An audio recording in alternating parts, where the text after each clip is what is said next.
The J. Michaels Show. Welcome to another edition of the J. Michaels Show. Hey, before we get started, let me remind you to subscribe, like, comment, wherever you're finding this episode, be it audio or audio and video, because we really like when you subscribe and follow the show. We're doing a little bit different this time. I will have two guests, 20 minutes with Terry Mack, and then 20 minutes with Michael. And we have two different Native American flute musicians. Now, what that means is that they play a very special kind of flute. It's a wood flute, and each flute comes in a different key, so you kind of have to have several different flutes if you're gonna play in different keys. But we'll go into all of that with Terry. Terry is known as the Wind Weaver. Well, let's meet Terry and say hello to her. Hi, Terry. Hi, Jay. How are you? Doing good as usual. I'm so glad to have you here.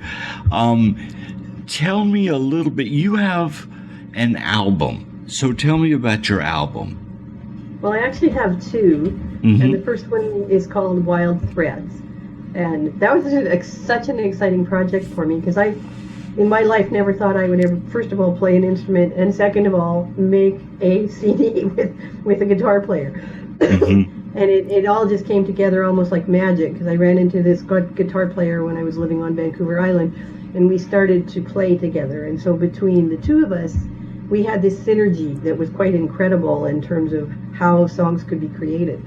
So I would bring a song to the table, and he would put some guitar stuff underneath it, and it was just magic. Wow. Or vice versa. And so we made it work out that way, and we created, Wild Threads, and I guess I could say this, it's won a Global Music Award. Wow. You said that was your first CD. What was your second one? The second one is Discovering Eden, and we also did a video with that one, and it's really kind of interesting because we took, we start the day with the song Dawn in the Garden, and we go through songs that sort of reflect what things could be happening during the daytime, and it ends with the song called Discovering Eden, which is really cool, and the video is really cool. Wow. Do you have several videos, and where can people find them to watch them? Well, I have some videos. I'm, far from being a professional in that capacity, but on my YouTube channel, which is, I think, at Terry Mack, YouTube at Terry Mack, I'm not sure. I sent you the link. We'll put the link. We'll put all the links below, but just go ahead and talk about your videos. Yeah, so I have those on my YouTube channel. I also have some of them on my Windweaver website, which is www.windweaver.ca. And I'm a Canadian player. I'm one of the few people that you'll hear about in Canada that's doing something with the flutes. There's several of us, but we're spread out in our country, shall we say.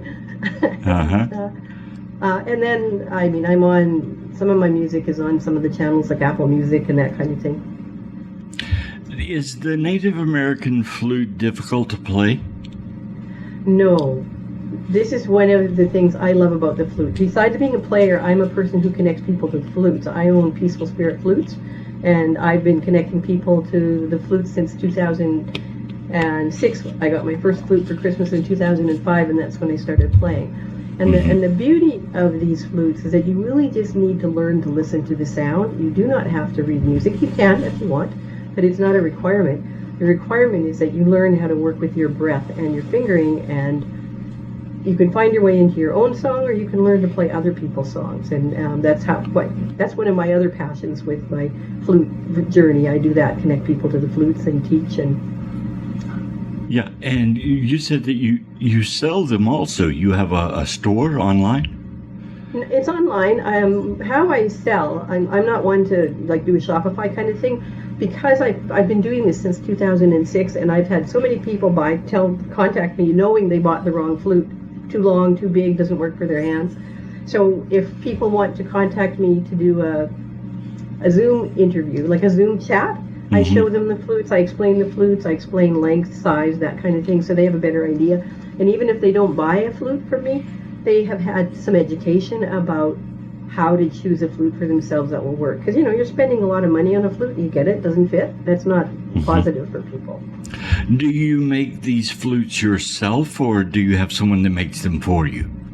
Over the course of my career, I've connected over 1,700 people to flutes, and I've worked with over 80 different makers throughout North America. I am not a flute maker. I like my fingers for playing, so Sharp Tools and I don't have a good relationship. So I build relationships with flute makers and get the flutes from them. So, okay, now you said that Wild Threads won an award. It was a Global Music Award in 2023. Tell me about winning that award. Well, that was really exciting. I nominated myself. I thought everybody's nominating themselves for something, so I'm going to nominate myself for something and just have the experience of seeing what that's like. And given that I'm totally self-taught in terms of being a player, totally self-taught in terms of composing any music, to have that recognition for my stumbling efforts, if you want to call that, my music, and to have people recognize it as worthy of listening to, was really cool. How long did it take you, well, let's say, going from not knowing what a flute is and just putting the first one in your hands to being able to do a CD? How long did it take you to learn how to play the instrument?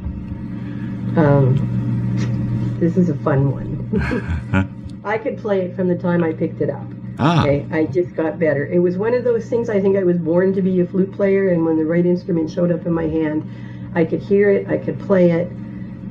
It started with, it's kind of funny, my husband gave me, or he heard me play on a penny whistle. I hadn't been doing anything, playing anything. He didn't know I could do this, and I knew I just had an ear for it. He listened to me play the theme song from Stargate, we're science fiction geeks, on the penny whistle. They just picked it up and just played it. And he was like, how the heck did you do that? I said, I don't know. I can hear the music and it makes sense. So he bought me my first flute, which was a shakuhachi, hard as heck to play. And then he bought me a Chinese jiao, which is 4 feet tall, and I'm only 5 feet tall. So that was fun. So he got me my first Native American flute for Christmas in 2005, and that's when I started playing it. But I had the added advantage of, because within 6 months of getting that flute, I became a person connecting people to the flutes with my business, Peaceful Spirit Flutes, also his brilliant idea. And I was playing all the time at markets and things, so I spent a lot of time playing my flutes, really getting to know them. Yeah. Okay, so this is an instrument that works well with anyone who can play by ear, right? Yes. And so it's not difficult at all to pick up. Well, how many notes are on the flute, and what is the scale of it? Well, the flutes have several scales that you can play in them. The Native American style flutes are all voiced. The most common ones these days are voiced in the pentatonic minor scale. And you have 6 holes, but you start by covering the 3rd hole from the top down and just work with 5 notes to get that basic scale and start to understand the sound. When I'm working with my students, I have them honestly, I can get people in about 20 minutes making a very, very simple song on 3 notes and doing it so that they feel comfortable with it.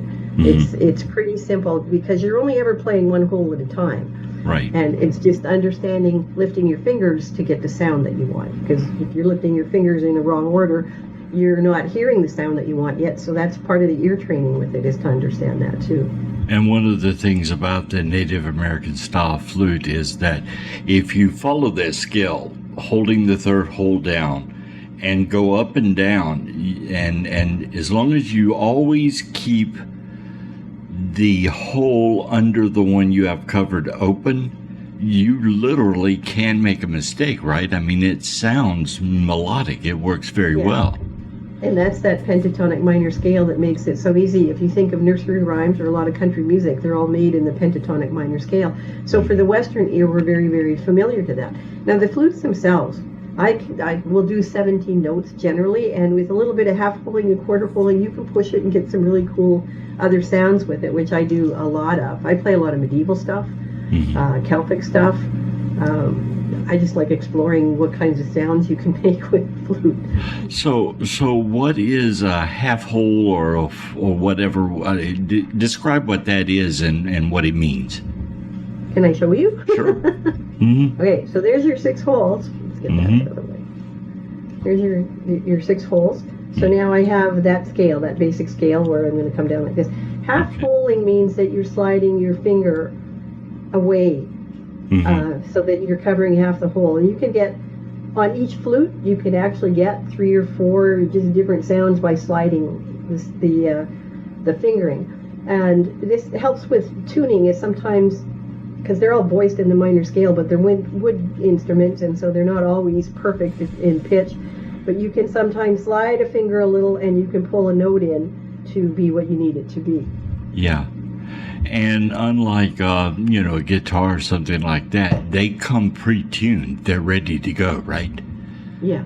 Yeah. And so you don't have to worry about anything like that. But, when you were moving your finger across that hole, that is actually an action you can do when you play, when you want a note to sort of slide in or slide out.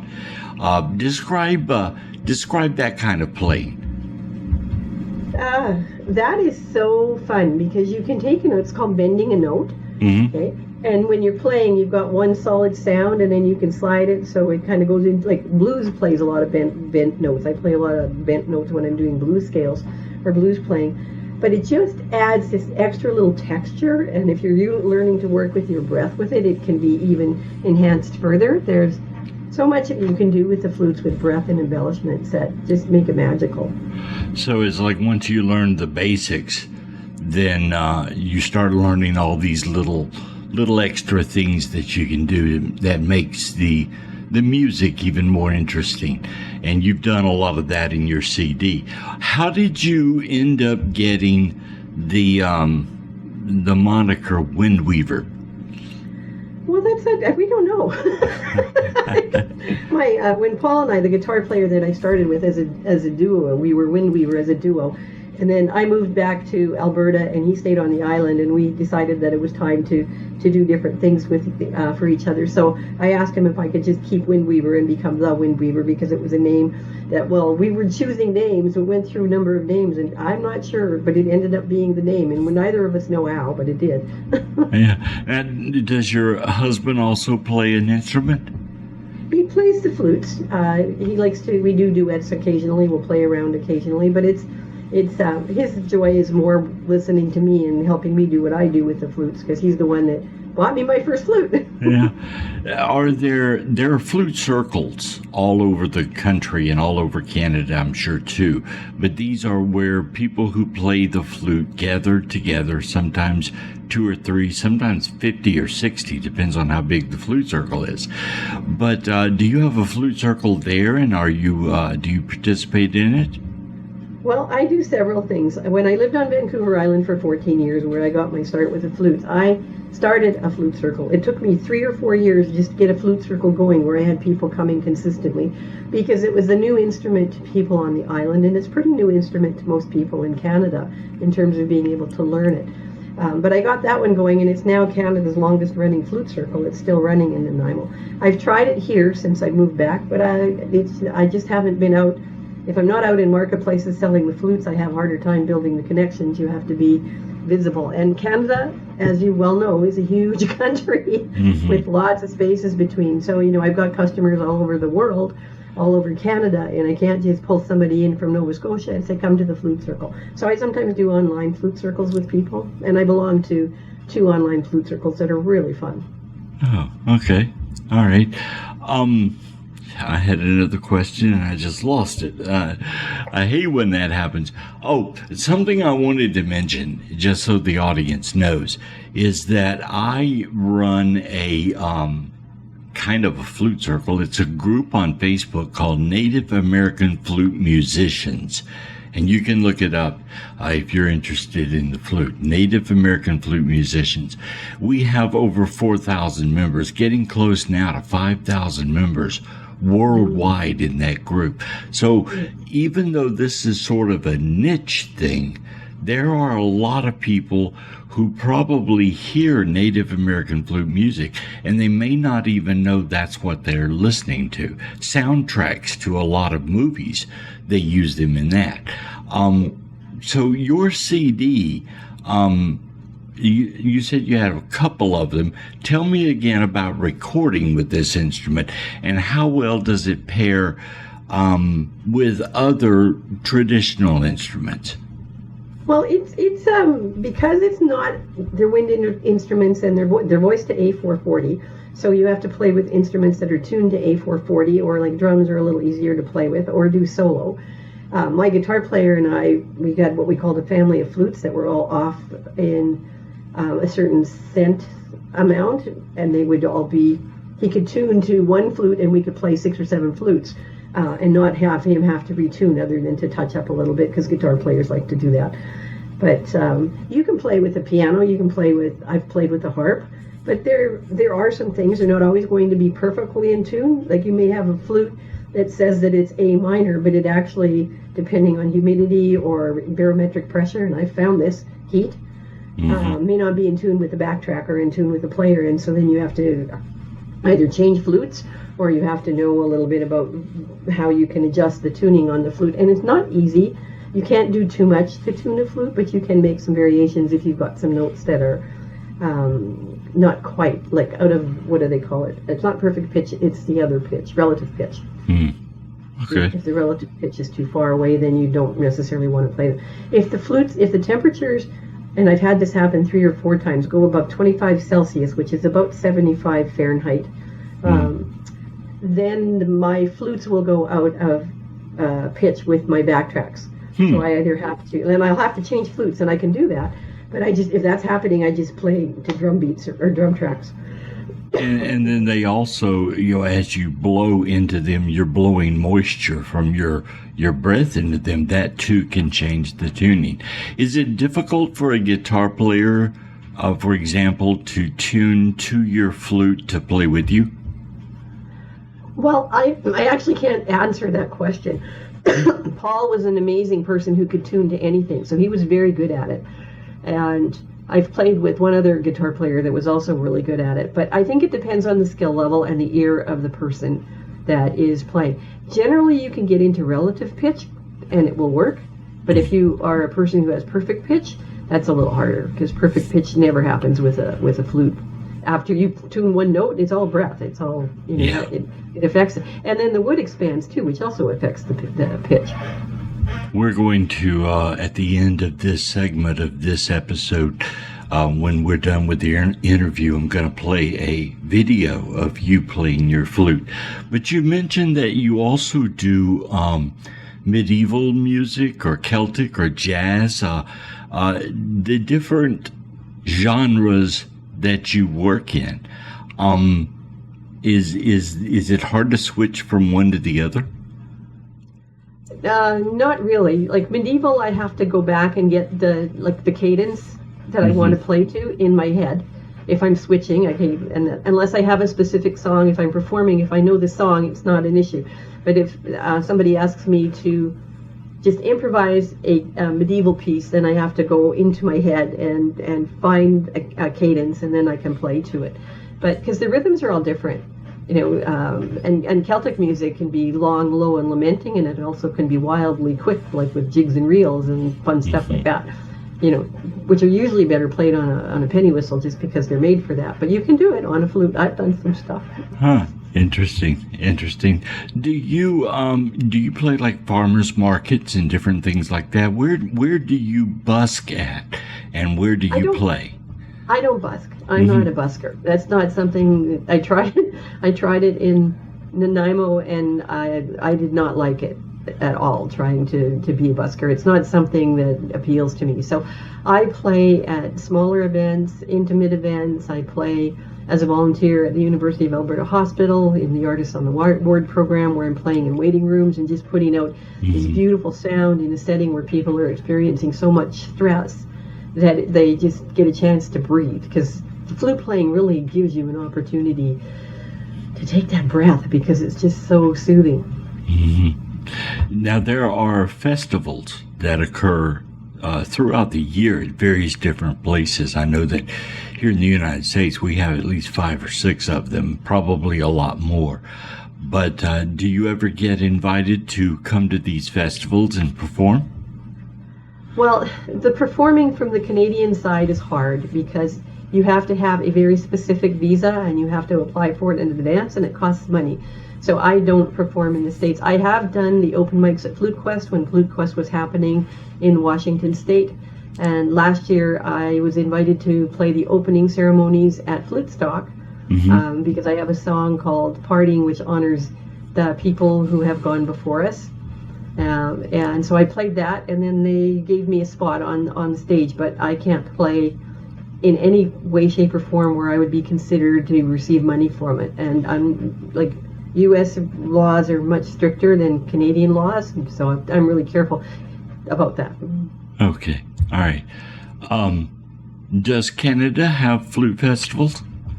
No, there are no flute festivals in Canada yet. I'm the closest thing. Like, I also have on Facebook, I have the Canadian Players and Makers of the Native American Style Flute page to try and connect Canadians.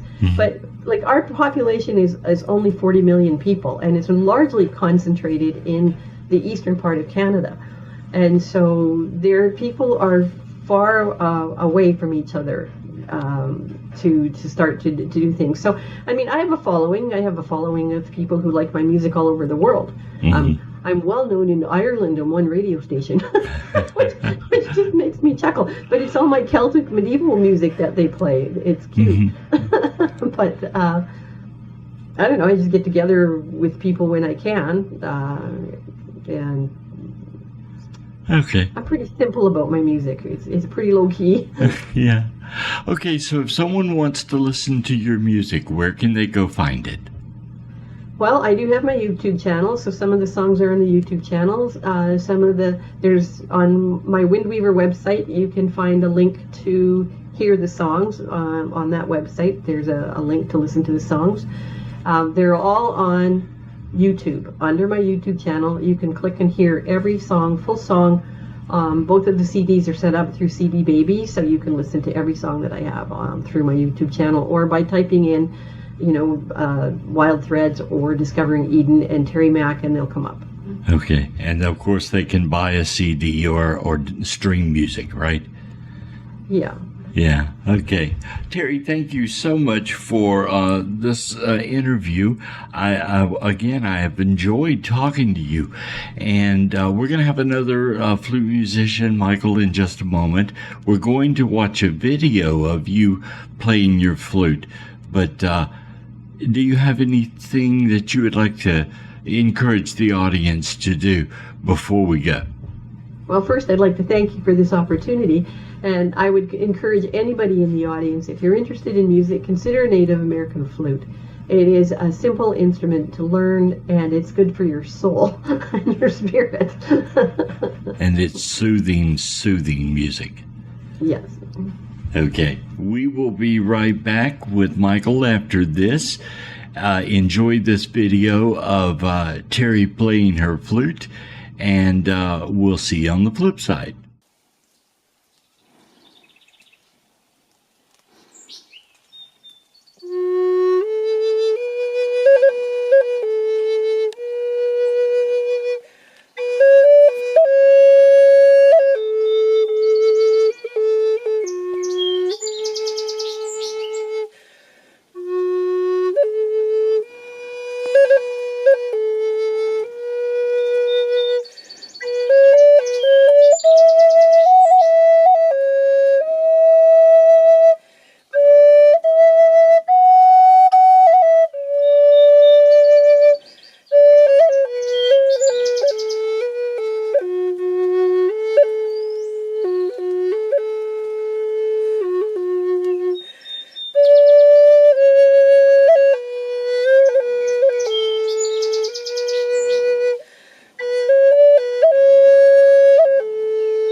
Welcome to the second half of this episode. Our guest now is Michael Joseph Ulery, and he is a Native American flute musician that we're going to introduce you to in just a moment. But first, let me remind you again, please subscribe, like, comment, do all the things that you can do to support the program.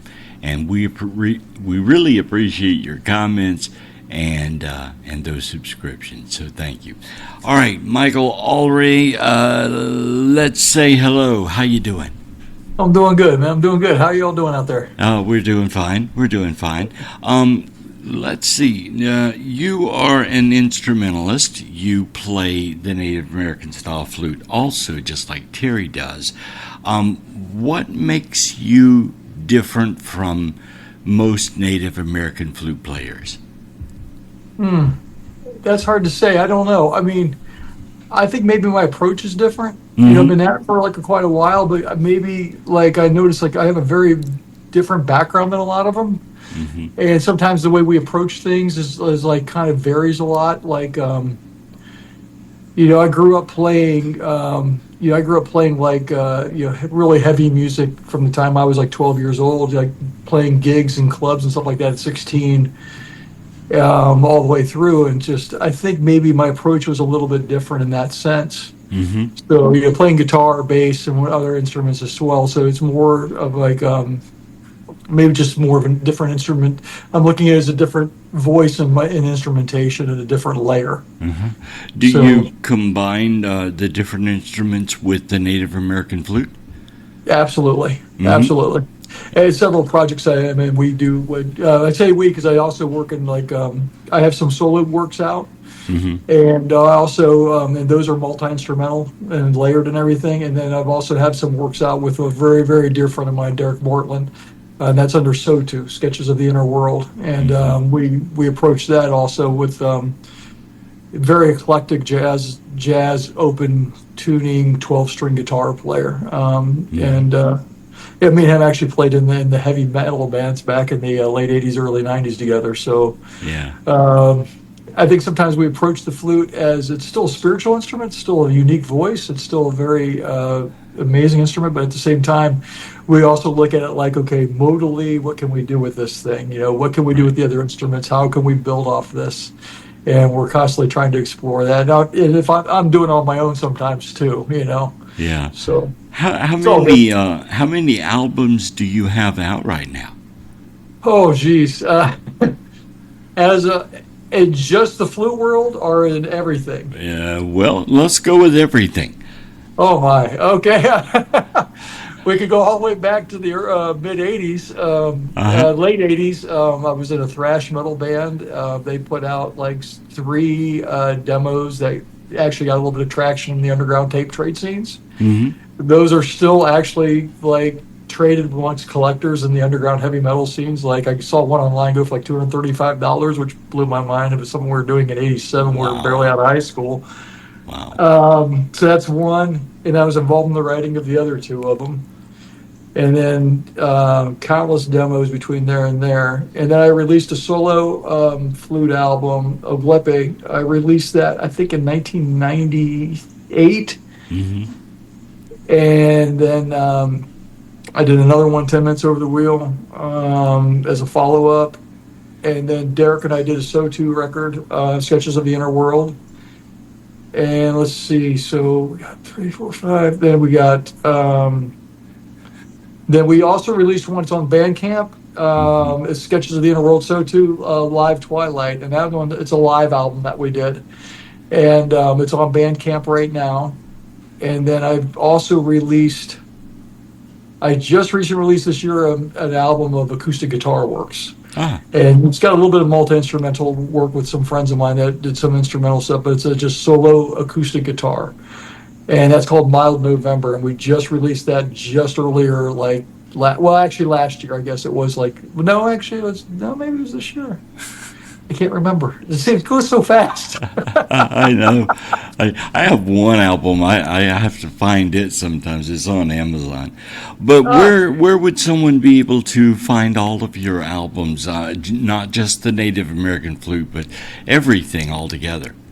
Oh, I think the Rustless Breed stuff, that was the thrash metal band. The Rustless Breed stuff is available. An album label called Storm Spell Records actually re-released the anthology of the 3 demos, and you can find those out. I guess they sold out, but you can still find them online, like guys selling them, stuff like that. Mm-hmm. As far as the early cassettes go, I mean, I guess trade traders find them in the underground tape trading circuit somewhere. I mean, it's kind of a cool, like, cult following for that stuff.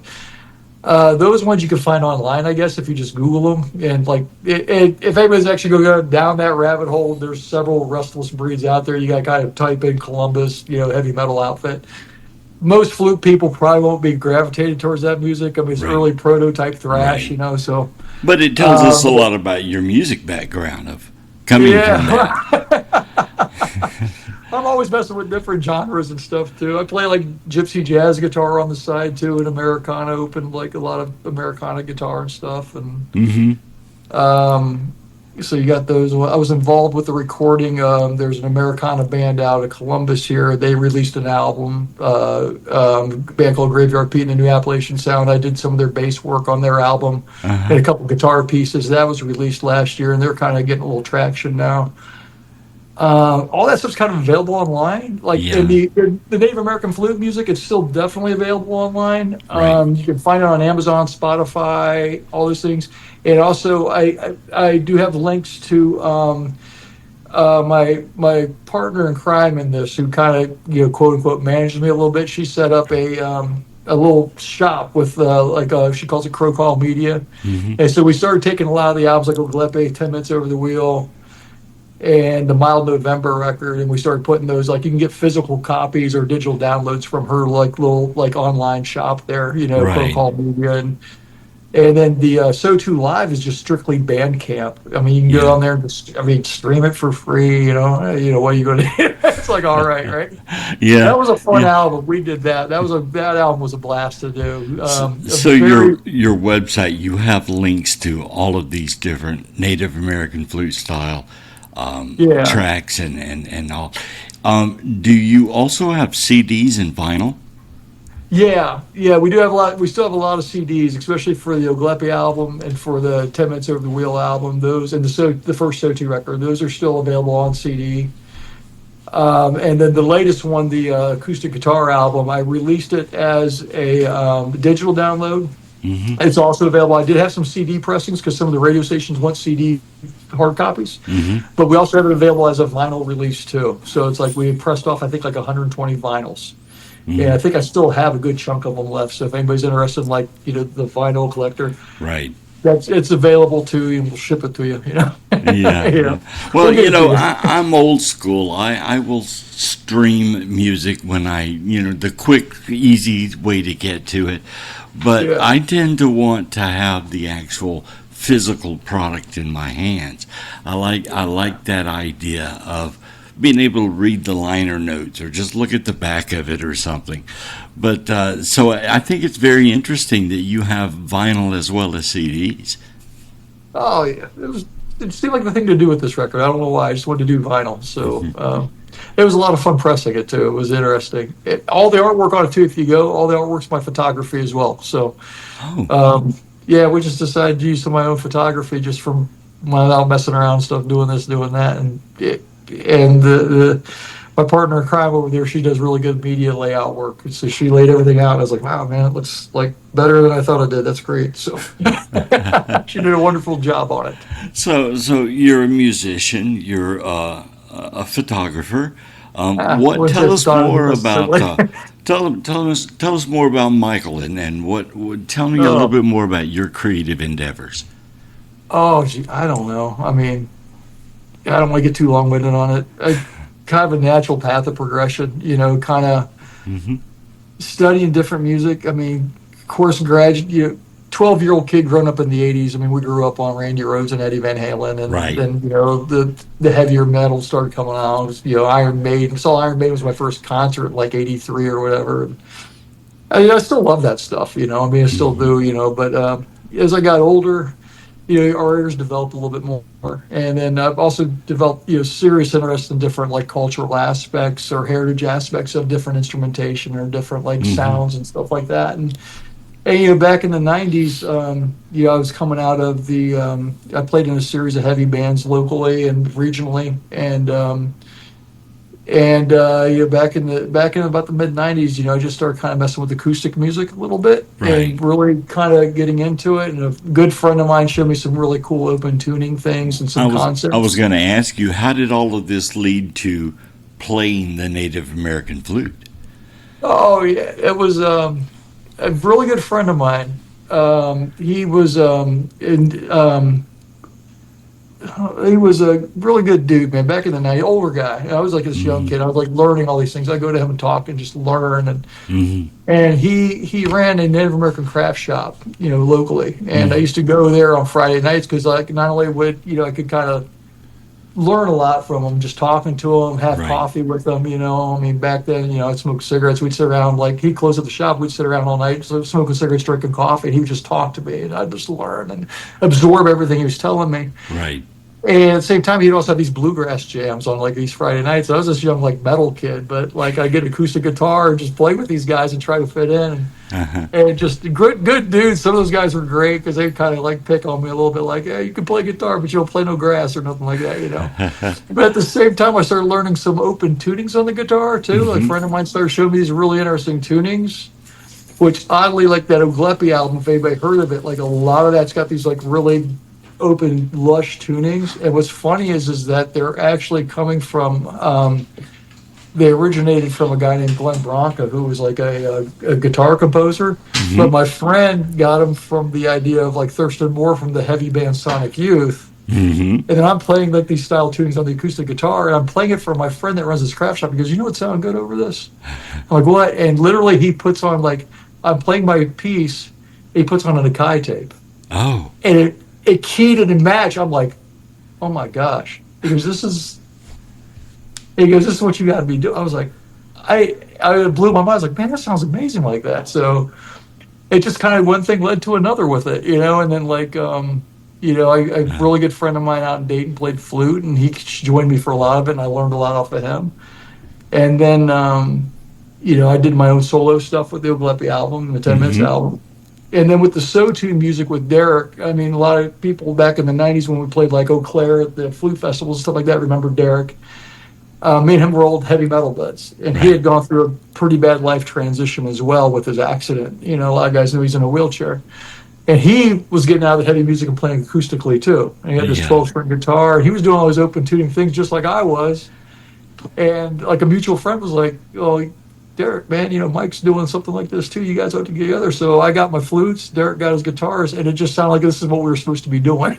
Wow. It just came about naturally. You know, you said that you played to that track by Nakai. I had the opportunity a few years ago in Tennessee to play on stage with Nakai.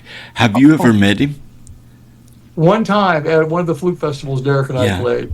And he was just a great guy. I mean, and we get to play like, he was headlining that night. Yes. And Derek and I got to play the afternoon slots, like after this, so we get to hang out for the whole show. So it was that was a great night because it was like Nakai was playing on the main stage, Joseph Firecrow. It was just he was one of my favorites. I love his playing, man. He is just so amazing. Peter Phippen, of course. Yeah, right. Yeah, he was a local up there. I love Peter. He's a great dude, man. And so many other people were involved in that too. Wonderful influences. Oh yeah. And just there's Derek and I, these old Hesher metal kids from Ohio. Do you do a lot of different festivals around the country? We used to do some, and it's been a while. It's kind of weird because we were on this almost hiatus basis, like for a little bit, with just life stuff happening. And I'm still playing a lot, but I was playing more guitar and oriented stuff for like the last couple of years. And you know, it seems like we're kind of starting to kind of get back into it again a little bit, just for ourselves a little bit. You know, we never stopped playing, but we just haven't done it like we did. I mean, gosh, it's hard to say that because it seems like it wasn't that long ago, but you're talking like mid 2010s, like we were played we played the Eau Claire Flute Festival like several times. We played some festival out in St. Louis. We did one in Dayton, Ohio had one. I think we did a couple years over there. That was great. Yeah. Because that was great for us too, because it was only an hour away. So, Right. played at Fort Niagara for the NAMA as the after show at the NAMAs one year. We did that. They had the main show, then they had the after show, and Derek and I got a chance to play for that. And we did a lot of fun gigs together. It's always a good time, man. Festivals are always fun to go to. There's always, there's the crafts and everything. You can buy flutes from different vendors that make them, and then all of the music. The music's wonderful. I wanted to ask you, your latest release is mid-November. Mild. It's a mild return November. to your Americana roots. Your bio says. So, tell me about mid-November. Oh, mild November. Mild. I'm sorry, mild. Ooh, mild sorry. November. I I'm read sorry it about wrong. that. Oh no, it's okay, man. No, that's my eyes. Well, I think mild November. There's no flutes on it, unfortunately. Mm-hmm. One of the songs was actually originally I have recordings of it with flute on it, and that's the one that says Biscuit Tin. Mm-hmm. That actually originally has a flute on it, but I took the flute off, and now the recording has actually violin and mandolin on it. Mm-hmm. Mild November is kind of like one of those things where I've had these songs as just acoustic instrumentals for years, Mm-hmm. and I just felt like it was just, for some reason, I just felt like it was time to try to record them and just see what happened with them. And I don't know if that was a direct answer. Well, it's close enough. But you like the Americana. What attracted you to Americana type music? It wasn't anything musically, anything, and none of it's been a conscious choice. Mm-hmm. It's always been just what I've kind of just gone into for no reason at all. It always falls into place. I think with the Americana is the term that just sounds very Appalachia, very down home, very rootsy. Almost I don't country, know. almost like country music. It is. Mm-hmm. And this, I think a lot of this does have a throwback to it's very roots oriented, and a lot of what I'm doing is open tuning, finger style stuff. So it's kind of in a vein where you hear a little bit of blues in it, you hear a little bit of Appalachia and Celtic styling. Right. You hear just this conglomerate of things.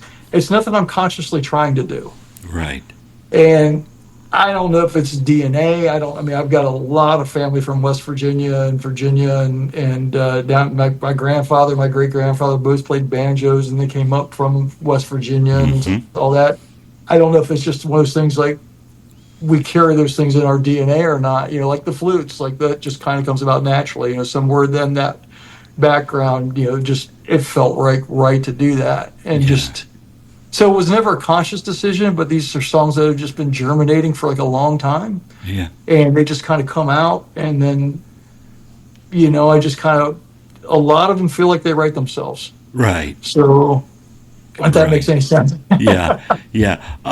So your writing process, as you sit down with a Native American flute, do you just improvise something until it hits, or how do you come about writing a song from beginning to end?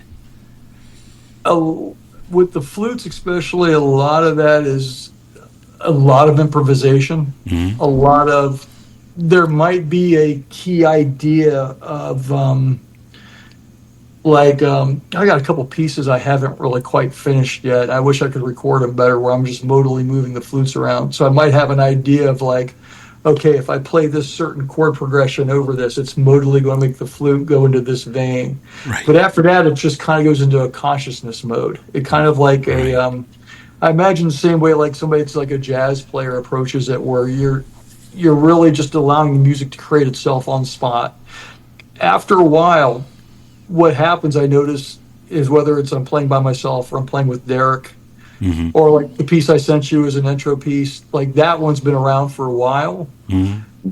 I think what happens is you start to the music starts to develop itself, and then you latch onto it and you hang on to it. Okay.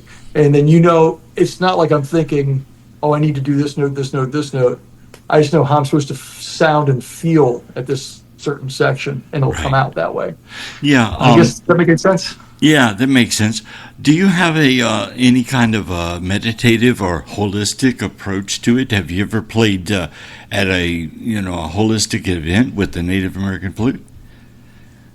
Several of them I have, actually. I forgot about that until you mentioned it. And I did actually get to play some. I got invited to play some of these events and stuff like that, and that was kind of cool. One was I don't know if I would consider it holistic. I was invited in Dayton when they did the Standing Rock Runners were coming through, and I got invited to go over to Dayton by Guy Jones. I got invited, and I got a chance to play there for them. And during like a break period, like in an area where people were just kind of chilling out and stuff like that, after a ceremony and stuff like that, and I didn't think about it like that. I just thought, like, oh, okay, they want me to play flute. I just show up and play flute. It's a good thing. But in a sense, that's very holistic. It's very it's a very meditative instrument. In fact, we're going to hear you play in just a few minutes. But before we go to that, I wanted to ask you to tell everyone how they can go about having you at their festival or event that you can play at, and where to find all of your different music online. I mean, you have a website, right? I've been using I use Crow Call Media now, and that's the boss's website, and we've been using that where the music is. I think, did I send you a link? I mean, I've got a Facebook account, and there's a Michael Ulery Facebook, but there's also a Michael Joseph one, and it's a lot smaller, but it's just strictly for the music. Right. I could send you a link to that. Yeah, we'll put all the links under here, but I wanted you to mention to people, how to find you. Oh, cool. I would go with first step would be I would go check Crow Call Media, and there's two Crow Call Medias. It's the one, if you put in Michael Joseph Ulery or whatever, you can find it. Check with Crow Call Media.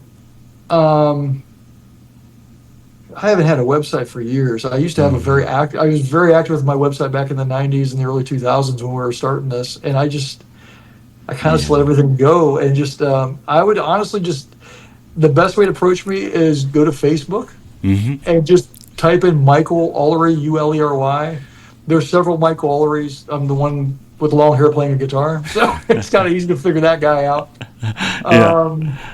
And just give me a message, like if you want me to play at your festival or a holistic event or anywhere like that, and just let me know. I'm very open to doing anything. I just love playing. So how far will you travel?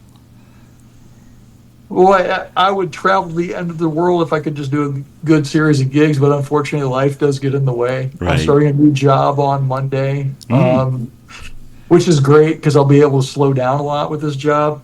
But if I could, on the weekends, I can travel up to a day or whatever. I'll be more than happy to. And once I kind of get my life in order and kind of have a little bit more downtime, I'd be willing to travel anywhere. I would love to be able to just play out any place. Like if I got invited to the right place, at the right time, if I can make it, I'll make it happen, because it's just what we love to do, I do it because I love playing. So it's fantastic. Yeah, I'm easy. Well, Michael, thank you so much for coming on the show. It's been very interesting getting to know you and your music. We're about to play a video of you playing, so I want to go ahead and close out the show, tell everybody goodbye, and watch this video of Michael Ulery playing his Native American flute, and we will see you next time on The J. Michael Show.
Goodbye.